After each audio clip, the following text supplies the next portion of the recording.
신자 되기 원합니다. 진심으로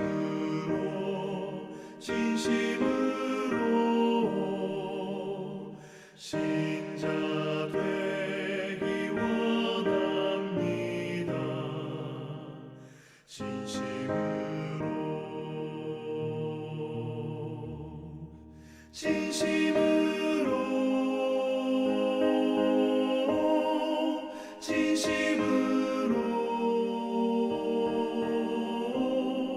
신자 되기 원합니다. 진심으로 사랑하기 원합니다. 진심으로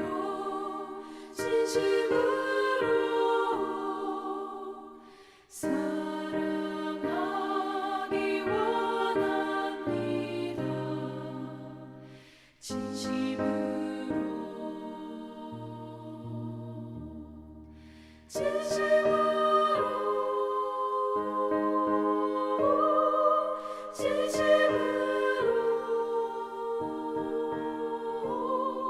사랑하기 원합니다.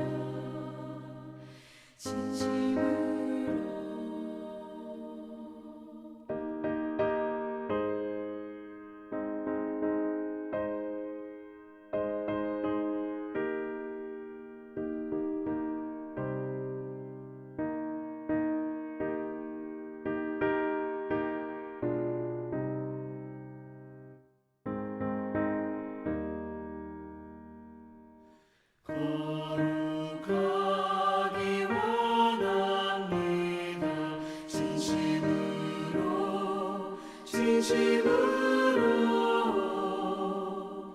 거룩하기 원합니다.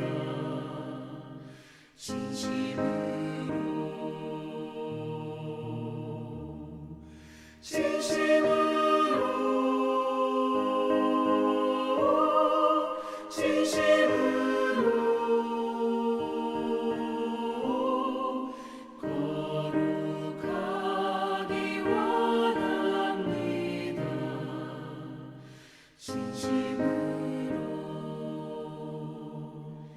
예수 닮기 원합니다. 진심으로 예수 닮기 원합니다. 진심으로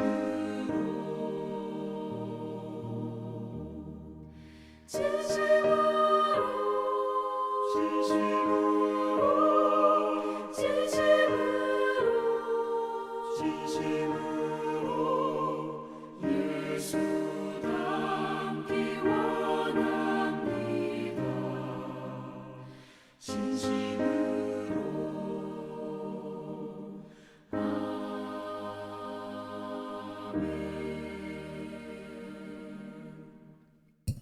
사랑하는 체험과 비움의 교회 성도 여러분, 2026년 8월 18일 화요일입니다. 오늘 우리가 함께 읽고 묵상할 하나님의 말씀은 구약성경 이사야 29장 1절부터 14절까지 말씀입니다. 오늘도 먼저 저와 함께 본문 말씀을 읽고 그리고 의미가 무엇인지 설명을 듣고 또 묵상하는 시간 갖도록 하겠습니다. 29장 1절입니다. 슬프다 아리엘이여 아리엘이여 다윗이 진친 성읍이여 해마다 절기가 돌아오려니와 내가 아리엘을 괴롭게 하리니 그가 슬퍼하고 애곡하며 내게 아리엘과 같이 되리라. 내가 너를 사면으로 둘러 진을 치며 너를 애워 대를 쌓아 너를 치리니 네가 낮아져서 땅에서 말하며 네 말소리가 낮이기 티끌에서 날 것이라. 네 목소리가 신접한 자의 목소리같이 땅에서 나며 네 말소리가 티끌에서 짓걸이리라. 그럴지라도 네 대적의 무리는 세미한 티끌 같겠고 강포한 자의 무리는 말려가는 겨 같으리니 그 일이 순식간에 갑자기 일어날 것이라. 만군의 여호와께서 우레와 지진과 큰 소리와 회오리 바람과 폭풍과 맹렬한 불꽃으로 그들을 징벌하실 것인지. 아리엘을 치는 열방의 무리 곧 아리엘과 그 요새를 쳐서 그를 곤고하게 하는 모든 자는 꿈같이 밤의 환상같이 되리니 줄인 자가 꿈에 먹었을지라도 깨면 그 속은 여전히 비고 목마른 자가 꿈에 마셨을지라도 깨면 곤비하며 그 속에 갈증이 있는 것 같이 시온산을 치는 열방의 무리가 그와 같으리라. 너희는 놀라고 놀라라. 너희는 맹인이 되고 맹인이 되라. 그들의 취함이 포도주로 말미암음이 아니며 그들의 비틀거림이 독주로 말미암음이 아니니라. 대저 여호와께서 깊이 잠들게 하는 영을 너희에게 부어주사 너희의 눈을 감기셨음이니 그가 선지자들과 너희의 지도자인 선견자들을 덮으셨음이라. 그러므로 모든 계시가 너희에게 봉안책의 말처럼 되었으니 그것을 글 아는 자에게 주며 이르기를 그대에게 청하노니 이를 읽으라 하면 그가 대답하기를 그것이 봉해졌으니 나는 못 읽겠노라 할 것이요. 또 그 책을 글 모르는 자에게 주며 이르기를 그대에게 청하노니 이를 읽으라 하면 그가 대답하기를 나는 그를 모른다 할 것이니라. 주께서 이르시되 이 백성이 입으로는 나를 가까이 하며 입술로는 나를 공경하나 그들의 마음은 내게서 멀리 떠났나니 그들이 나를 경외함은 사람의 계명으로 가르침을 받았을 뿐이라. 그러므로 내가 이 백성 중에 기이한 일, 곧 기이하고 가장 기이한 일을 다시 행하리니 그들 중에서 지혜자의 지혜가 없어지고 명철자의 총명이 가려지리라. 아멘. 어제에 이어서 계속해서 유다, 예루살렘, 이스라엘 위정자들과 이스라엘 백성들에 대한 하나님의 안타깝고 고통스러운 마음을 기록하고 있는 본문, 우리가 방금 읽은 이사야 29장 말씀입니다.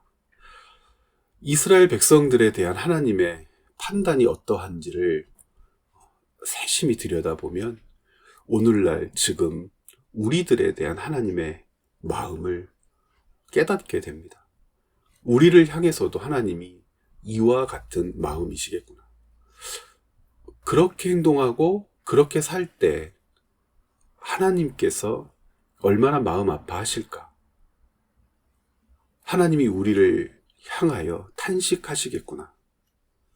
29장 말씀을 읽으면서 특별히 우리 채움과 비움의 교회 공동체가 하나님 앞에서 어떤 태도를 취하며 살고 있는지 잘 점검하는 그런 귀한 시간 되었으면 좋겠습니다. 여러분 28장을 읽을 때 주일날부터 읽었었잖아요. 북이스라엘과 남유다의 종교 지도자, 정치 지도자들을 가르쳐서 술에 취해 비틀거리며 옆으로 기어다니는 자들 같다라고 하는 판단을 했었죠. 정의와 공의가 사라지고 하나님의 말씀을 붙들면서 그들에게 주어진 직을 감당해야 하는데 그렇게 하지 못하니까 그들은 바르게 판단할 능력도 없고 삶을 분별할 능력도 없고 하나님의 말씀을 기준으로 제시해서 백성을 이끌 만한 그 어떤 지도력도 없다라고 하는 것을 가르치기 위해서 마치 독주에 취해 비틀거리는 사람과 같다. 그렇게 가르쳤습니다. 근데 오늘 29장 말씀은 술에 취하지 않았는데도 분별력이 없는 자들. 차라리 술에 취해서 비틀거리면 술에 잡아먹혔구나. 이성을 상실했구나 라고 할 텐데 술도 마시지 않았는데 어쩌면 저렇게 분별력이 없을까? 오늘 말씀의 내용 중에 하나님께서 가지고 계시는 안타까움, 유다 백성을 향한 조소가 기록되어 있는데 분별력을 갖고 싶어 하지 않기 때문에, 처음부터 하나님의 말씀을 삶의 기준으로 삼고 싶어 하지 않기 때문에, 하나님의 말씀은 그들에게 지금까지 무엇이었냐. 오늘 본문에 보면은 이렇게 기록되어 있어요. 여러분 13절 말씀을 한번 읽어보시죠. 같이. 주께서 이르시되 이 백성이 입으로는 나를 가까이하며 입술로는 나를 공경하나. 왜 입으로는 가까이하고 입술로는 공경할까요? 이게 뭐 하는 모습이에요? 예배 드리는 모습, 제사 드리는 모습이죠. 왜 예배하고 왜 하나님께 제사를 드릴까? 하나님을 믿고 섬기는 일이 자신들에게 유익하기 때문에. 그러니까 이방 나라의 신들, 히스기야 다음에 므낫세 때에는 아수르의 1월 성신을 섬기지 않습니까? 이유는요, 아수르와 같은 강대한 나라가 되고 싶다. 그러니까 아수르가 그 신을 섬겨서 가지고 갖게 된 그 위엄과 제국의 위상을 므낫세도 동경하게 되는 거죠. 므낫세 때만 그런 게 아니라 이방의 신들을 섬겼을 때 이방인들처럼 되고 싶다. 그러니까 이방인들이 그 신을 통해서 누리는 것을 우리도 누리고 싶은데, 이방인들에게는 그들의 각각의 신이 있는 것처럼, 뭐 다곤이라든지 밀콤이라든지 뭐 그런 신들이 있는 것처럼, 우리에게도 블레셋의 혹은 가나안의 바알과 아스타로처럼, 아세라처럼 여호와가 계시지 않느냐. 그러니까 여호와를 섬기자. 그래, 입술로도 섬기고 몸으로도 섬기는데 마음은 하나님을 섬기지 않는다. 그럽니다. 그들이 나를 경외함은 사람의 계명으로 가르침을 받았을 뿐이다. 그들의 마음은 내게서 멀리 떠났나니. 백성들이 이상한 거예요. 우리는 하나님 곁에 있습니다. 예루살렘 성전 곁에 있습니다. 하루에 3번씩 기도합니다. 아침과 저녁에 매일 제사를 드립니다. 어떤 제사입니까? 번제와 소제. 매일 제사를 하나님께 드립니다. 하루에 2번씩 드립니다. 절기마다 하나님께 찾아와서 예물을 드리고 제물을 드립니다. 어떻게 우리가 하나님께로부터 멀리 떨어져 있다고 말씀하십니까? 몸은 여기에 있지. 노래도 부르지. 그리고 내 율법도 입술로 읽지. 그런데 너의 마음은 내게 있지 않지. 무엇으로 그것을 하나님이 판단하셨을까요? 하나님의 말씀이 우리들에게 요구하는 것이 있는데, 하나님께 우리가 요구하는 것을 얻기 위하여 하나님은 섬기지만, 하나님이 우리에게 요구하는 것에 대해서는 귀도 막고 눈도 가리고, 앞에 보면 맹인처럼, 아무것도 모르는 무식자처럼 그렇게 행동하고 그렇게 살더라는 것. 하나님이 자기 백성에게 요구하시는 것을 이행하고 싶지 않아서, 자기들이 하나님께 요구하는 것은 악착같이 받아내려고 배춧잎에 11조까지라도 떼서 하나님께 갖다 바치는 자들이, 하나님이 내게, 내 삶에, 내 언어에, 내 결정에 요구하시는 것은 살고 싶지 않아서 귀 닫고 눈 감는다는 것. 그것을 하나님은 뭐라고 말씀하시냐면, 사람으로부터 내 계명을 배웠다. 거짓 선지자들이죠. 안 망해. 잘 살 거야. 많이 갖게 될 거야. 높은 자리에 오르게 될 거야. 편안할 거야. 안전할 거야. 하나님의 말씀을 조차 공의를 행하지 않고 정의를 좇지 않아도 아무 상관없어. 이자 놀이해도 괜찮아. 속여도 괜찮아. 다른 사람들을 짓밟아도 괜찮아. 빼앗아도 괜찮아. 하나님이 너와 함께 하실 거야. 사람에게서 계명을 배우다 보니 너의 이웃을 네 몸처럼 사랑하라 라는 하나님의 말씀은 눈 감고 귀 닫고 배우지를 않다는 거예요. 그와 같은 백성을 하나님이 어떻게 다루시는가?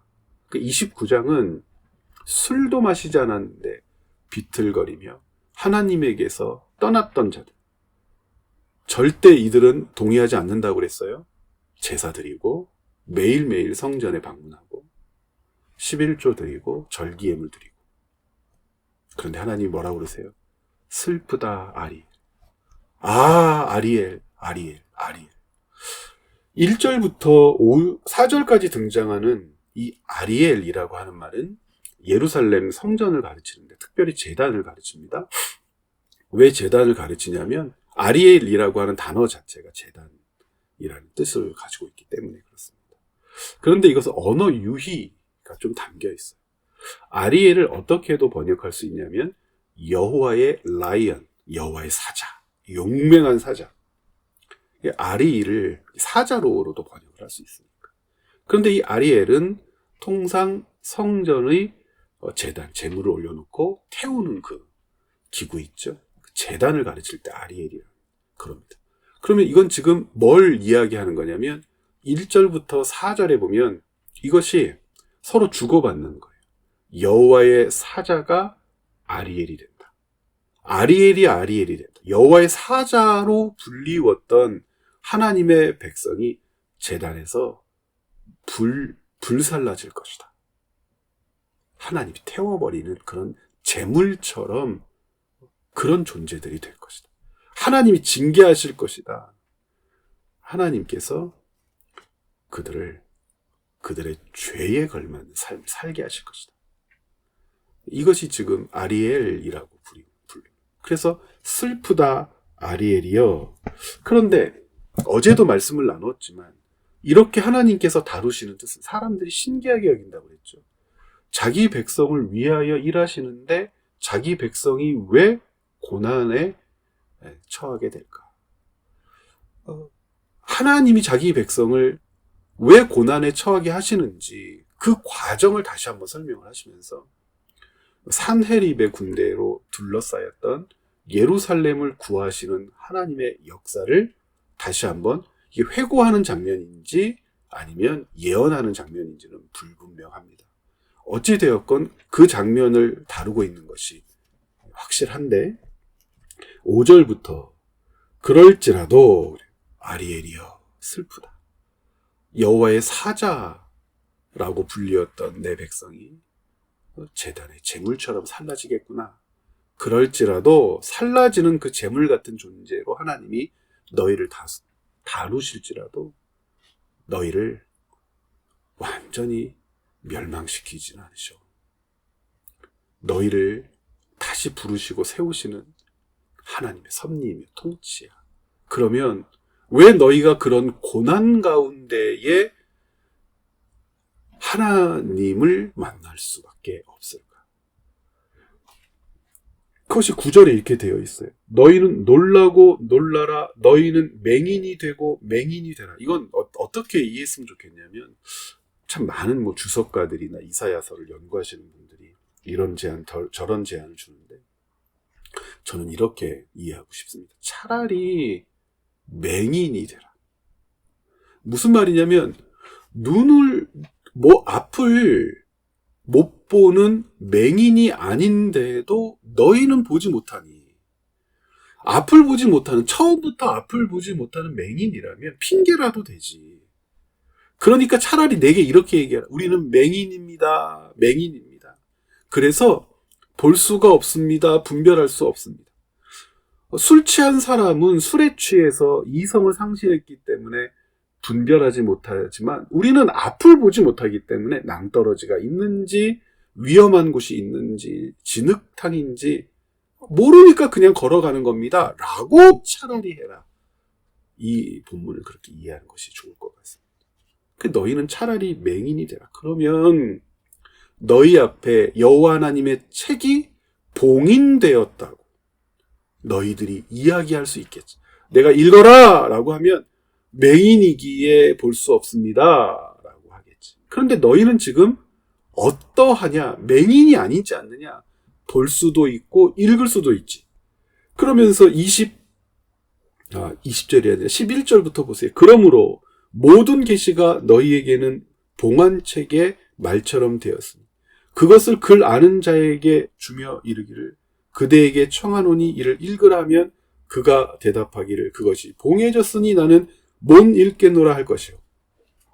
그 책을 글 모르는 자에게 주며 이르기를 그대에게 청하노니 이를 읽으라 하면 그가 대답하기를 나는 그를 모른다 할 것이요. 여러분 11절부터 12절 말씀은 하나님의 탄식입니다. 비애예요. 비애. 글을 아는 놈에게 읽으라고 하면 봉해졌습니다. 라고 해서 닫혀있기 때문에 열 수가 없어서 못 읽겠습니다. 글을 모르는 자에게는 읽으라 하면 나는 글을 몰라서 못 읽겠습니다. 너무나 당연하죠. 근데 이건 이제 어떻게 이해하도록 주어진 말씀이냐면 너희 놈들 중에 너희 모든 놈들 중에 단 한 놈도 읽을 마음이 없다. 하나님의 말씀을 직접 읽을 마음이 없다라고 하는 거예요. 그러니까 처음부터 읽을 마음이 없는 거예요. 그러니까 글을 알아도 못 읽겠다고 하고 글을 모르면 몰라서 못 읽겠다라고 하는 너희 처음부터 이러든지 저러든지 읽을 마음이 없다. 이유는요. 하나님께 요구하는 것을 받기 위해서는 제 의를 사용하여 하나님 곁에서 다른 이방인들이 자기 신을 섬기듯 하나님을 섬기겠죠. 하나님의 말씀을 듣고 하나님의 요구하심을 내 삶으로 받아들이고 싶지 않기 때문에 일방적으로 하나님을 섬기는 것은 우리가 할 테니까 우리에게 제발 하나님의 뜻이니 하나님의 방법이니 하나님의 요구니 명령이니 이런 걸 하지 말라는 거예요. 불편하다는 거예요. 하나님의 명령의 끝에는 정의가 있고 이사야의 가르침대로 하나님의 요구의 끝에는 공의가 있으니 정의와 공의를 내 말과 행실에 적용하면 남는 게 없는데 뭐하러 하나님을 섬기냐는 거죠. 내 것을 이웃과 나누고 꾸어준 사람에겐 이자도 받지 말고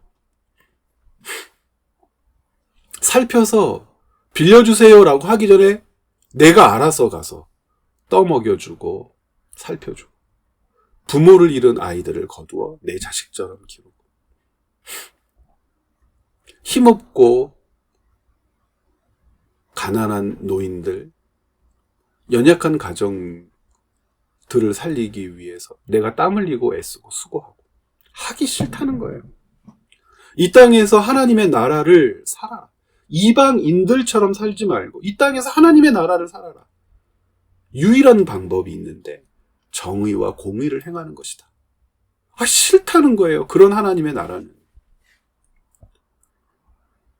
하나님이 그 백성 예루살렘 안에서 매일제를 드리고 계절에 절기를 지키고 월삭을 지키고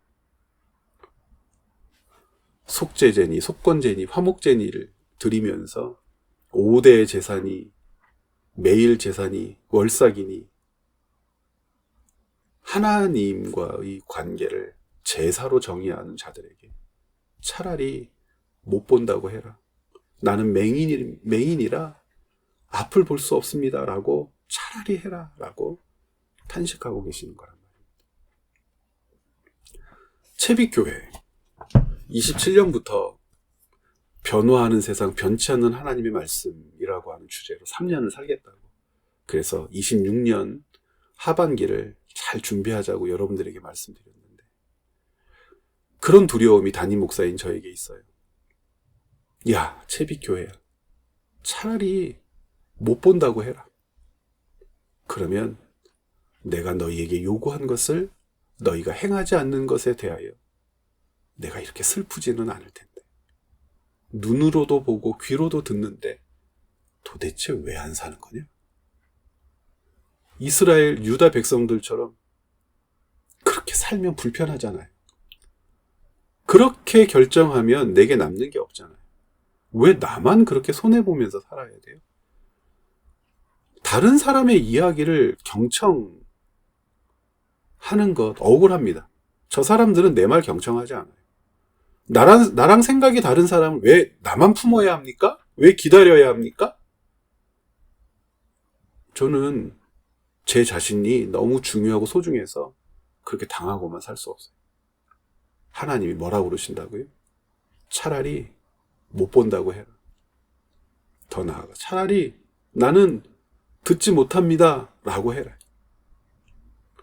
나는 차라리 농아입니다 라고 하면 그치, 말하지 못하고 듣지 못하고 나는 맹인입니다 하면 보지 못하니까 그렇구나 하고 생각이라도 하겠지.